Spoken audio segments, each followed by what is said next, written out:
There are many organizations, many of them are faith-based organizations, and they show up sometimes within hours, definitely within days, to very quickly come in and do the muck-out process, which is one of the very first steps.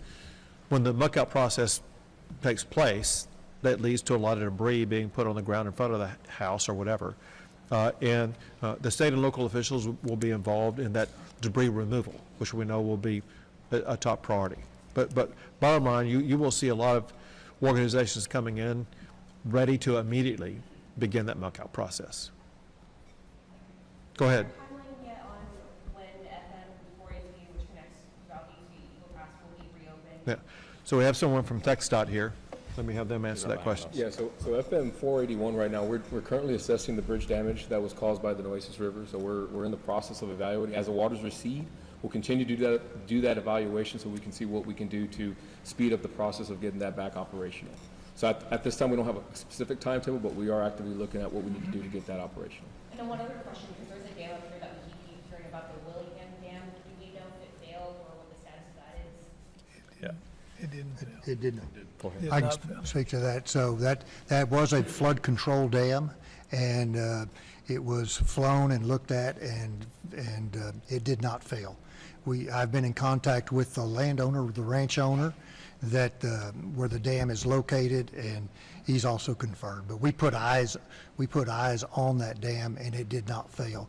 What did happen is it worked just as designed, and the spillway, the water came over the spillway in a way that it had never done. And so while it made it look like from the air that the dam breached, it did not. It was going around the spillway in a measured amount, but we just had tremendous rain. And so the dam is good, and it's still holding back lots of water. You just mentioned that the 4 rivers around the world are still at threat, and 1 or 2 inches of rain could provoke another emergency like this. Is there any plan to prevent another situation like this? Because it's probably going to happen. Right, so for one, you can't prevent rain, but what you can do is to be prepared and responsive to it, as well as to prepare communities to reduce flooding. If you look at some of the measures that were taken after the flooding last year, especially in the Kerr County area, there were some homes and some other property that was removed from the floodplain.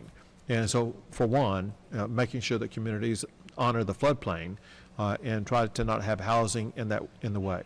Second, I'll tell you this. One thing I heard today, but also I heard in other briefings that I've been involved in, as well as I've heard from people in communities ranging from Kerr County to other counties affected, and that is because of everything that was learned and experienced in the flood last year, everybody in Texas has been far more prepared to deal with what has happened this year. There again is one reason why lives have been saved. Property, to the extent that it's been movable, has been saved. Real property, which would be like houses, apartments, commercial businesses, things like that, you can't move them, but sometimes they can relocate and things like that, and that process began in the aftermath of the flood last year. But again, lessons learned from last year were applied to make sure the response this year was far superior to what we were able to achieve last year. And again, we were talking before coming out here, local officials and state officials. We've learned more in the past 48 to 72 hours than we knew last year. And we continue to process this to make sure that the state is more responsive and more prepared every single year. Governor, how quickly could Texas see that federal support from White House? I made a similar declaration in the flooding that took place last year, and the response took about 1 or 2 days, and so it was very rapid. My hope is it will be equally swift this time. Do you have a breakdown of how many home rescues there were versus vehicle rescues? I don't have that. Yeah. I think what we have seen from the state asset perspective, most of the rescues that were done were for motorists or stranded motorists, but really we can ask the locals about what their local perspective was on rescue versus evacuation. And and that said, to be clear, I've heard reports from here as well as elsewhere in the state. about operations conducted, whether it be by the National Guard, by the Department of Public Safety, game wardens, or others, of hoist rescues into helicopters and other airlift out of trees or other places like that. So heroic missions have been conducted to save lives across the state.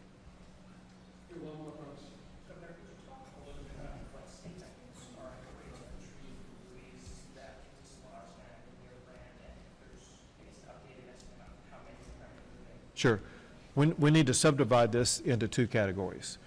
There are state buoys, and then there are federal buoys. The state buoys remain intact where they were located initially and have not moved. They're being reinforced as we speak to make sure they're not moved. The federal buoys, I'm going to tell you what I know, and I'm telling you in advance that I don't have all the information, so I could be wrong about what I'm about to tell you. But it's my understanding that the federal buoys that moved because of the flooding event were actually not in the river, but the waters pulled them into the river, and they went downstream. Bottom line, however, for the federal buoys, the federal officials are the ones involved in removing those buoys. And my understanding is they're working rapidly to make sure they get them removed and put into a safe place so they are not interfering with the waterways at all. Thank you, everyone. Thank you all.